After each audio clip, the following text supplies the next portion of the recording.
Welcome to the Daily Sprint, where today is a great day to design. Today we're talking about essential product design skills you need that go beyond the tools you use. I'm Daryl Estabrook, 30 years into UX product design. Yes, I've come a long way since HTML, but people are still the same. I'm also the founder of Designy, a platform for product designers who want to design with a Y. I coach designers into leaders through real-time, interactive, product-specific guidance.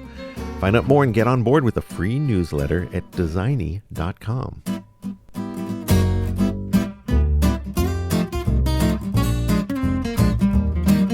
So welcome to episode 8. Thanks for listening. I really appreciate it. Hopefully you're here for more than just the bumper music. So we're talking about product design skills, those essential ones. There's so much chatter out there about AI and our jobs and how they're changing, how the old processes are dead, everything you knew is wrong, and we should all probably just become farmers. I don't know, maybe not. But there's a lot to not be encouraged about when you read these feeds like that. And so you get down to it. So what is the real thing? What are we doing? What is going to remain if all of this is true? Well, the funny thing is product design has been the same. And in fact, design has been the same for hundreds of years, millennia. The means of creating something from pieces and parts, inventing new technologies. I think the first technology was something to cut with. I don't know.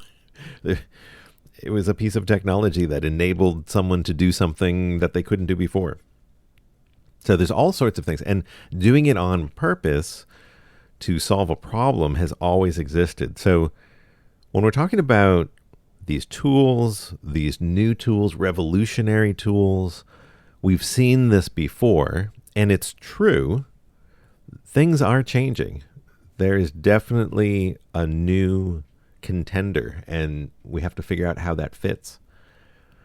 But if you've been doing product design just because it's cool to do design, because it is, but if that's the core reason, then there's more to the story. Right? There's more that goes into product design than just opening up Figma and creating screens, because we're seeing that approach being exposed because AI can now do that. Whether it does it well or whether we should rely on it, that's a whole other conversation. I have other podcasts on that and articles. But when we're talking about if that's the reason for the role, then that will change, and there may be a cap as far as career growth, if that's where you stop. But there are essential product design skills that will last. I think as long as people are involved, we're going to need these things. And there's a lot of people involved. And especially when we talk about the core of a product team, I think there's stakeholders, business leaders, the people that really fund and place orders for these tools. There's someone there from a strategic perspective that says, hey, we want this, or we think that this is going to solve a business problem, move us forward. You've got those people. I don't think we have yet an AI corporation that is creating its own purpose. That's a movie. But then there's the users, customers, B2B employees, things like that. And they are the ones that are on the other end of this equation, where you have the stakeholders saying, hey, this will fill a need. Unless it's totally automated and it has nobody involved in the process, then there is someone or people or teams on the other end of the software. So very important to communicate with those people. And then we have the engineers who are building this, making this actually happen. And there's a whole other set of requirements, considerations. They have to do things within a budget. If they make it too easy for themselves, they make it complicated to scale for others. There's a lot of needs that engineering has. And so, and those are people still. So we have to talk to those people. And these groups kind of converge at the designer. I think we're in the greatest position to be the interface, literal interface, between all these groups and help these products take form. And AI is all the hopes and dreams and potential future. It's there has to be. I think there's still a person need to be in that role and to be that glue. So if that's all true, and it currently is, and there's no reason to think that it should change quite yet, then how can you become invaluable with your skills? Because Figma, UX Pilot, Pencil, with all of these AI generation tools for designers, it kind of levels the playing field. So what makes you unique? And that's the question. So I've got 5 essential product design skills that we can look at and just talk through. And there's so much more to go into, but just at a high level. Number 1, understanding requirements. I think that's the biggest thing. You've got these stakeholders that have that goal, and they're just going to communicate the best way they can. They're not going to necessarily be a designer-friendly snapshot of what they'd like. Now, if you've worked with designers who were founders, it's fantastic because they do speak design, they do understand what you're talking about, and they're able to kind of present that, serve it up like T-ball. If you've ever played that, the ball right on the stick, you just have to swing. You can't really miss it unless you were like me and you hit the tee all the time. But the requirements that are usually delivered are vague. And so one of the skills is not just to take the requirements and start guessing at what they mean and start taking screens and putting them together and then having these really awkward design reviews. Then you can go and try to make sense of that. And there is a process, there's a way that you can turn those vague requirements into a purpose. And understanding the purpose behind the requirement is actually going to unlock more creative freedom for you and more potential solutions, which will not only surprise yourself as a designer, but it will surprise the stakeholders, because a lot of times they're coming in with prescriptive requirements, just build this thing. So getting to that purpose is really going to help unlock that. And that's the thing that you have to work with. Each stakeholder is different, right? We're all different people.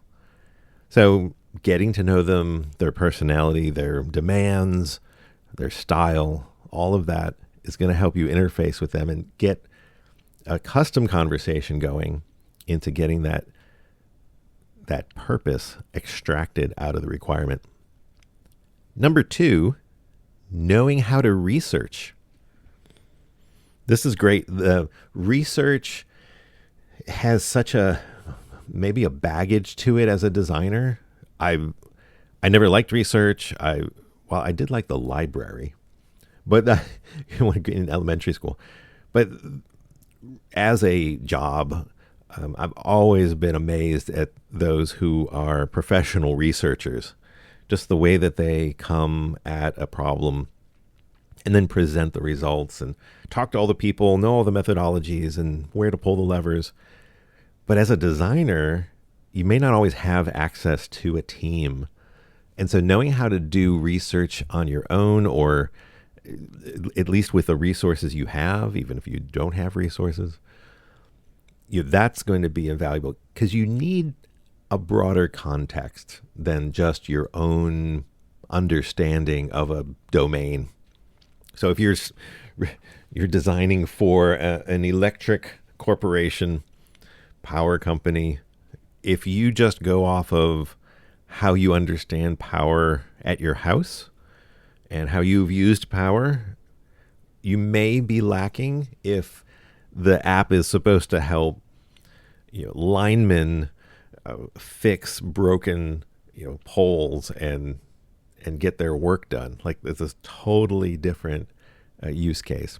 So how do you go about doing it? Who do you need to talk to? How many people do you need to talk to? And even if it's in the smallest form, it's better than relying on your own information. Even subject matter experts, I've many times had to rely on just those people that know a lot about the domain, but they know a lot more than I do. And we work through some of the rest of that in the fifth point. Well, we'll get to that in actually testing and measuring. But the one thing with Gen AI and using research, it's just risky. You have to be real careful what your source is, where you're getting that from. And I just say that, just think of it this way. You're designing software for people to use. So you really should start with those people, talking to them, understanding them, getting to know them, walking in their shoes, even literally, maybe if you can, if that's the app, physically understand their environment, all of those things. That's going to make your design decisions so much more clear. Number 3, communicating design concepts to non-designers. Yes. Yeah, this isn't necessarily how to use Figma, although you might be in Figma, showing, turning things on and off in order to show your designs. But that's not the point. It's more explaining your design decisions. Like, how did you, why did you choose this drop down instead of a set of radio buttons? Or usually, if it comes back to you, to say, yeah, I like radio buttons better than the drop down. And like, how do you say why you picked it? And do you know? That's a critical part. Why did you make that? But when you look at it this way, the non-designers are really all those other people that I mentioned, the stakeholders, the engineers, the users. They're the ones that have other skills and expertise. They may have a design eye. And working with those types of skills, in these roles, it's amazing. A stakeholder that has a design, an engineer that has a design eye, really awesome users that get it. And it's fine. And we're all different, and we all come to the table with different skills. So it's really about translation. We have to think that they don't have the backstory and experience that we do in laying these things out. So doing these presentations with a little more surface, like what you see is what you get kind of a thing, but being able to explain the value of what's happening, what the efficiencies are. Engineers are going to want to know how this thing works, how you think it works, not how you code it, but how do you foresee all the use cases that occur, error states and things like that. Stakeholders are going to want to know the cost, the low cost, the high value, and users just want it to work. They're going to give you feedback on your design in just how they use it, how they complete their tasks. Number 4, critique. Now, critique is a word that gets a very bad rap, and I like to talk about it in terms of giving feedback, because people think critique is critical, is negative, and you're criticizing, because they just take that first part of the word. But it's really a skill. It's really the art of understanding and communicating what is going on in whatever we're looking at. What are the effects of what we see? Sometimes you just feel those. If people are just reacting emotionally to it, they're like, "Oh, I feel good about it.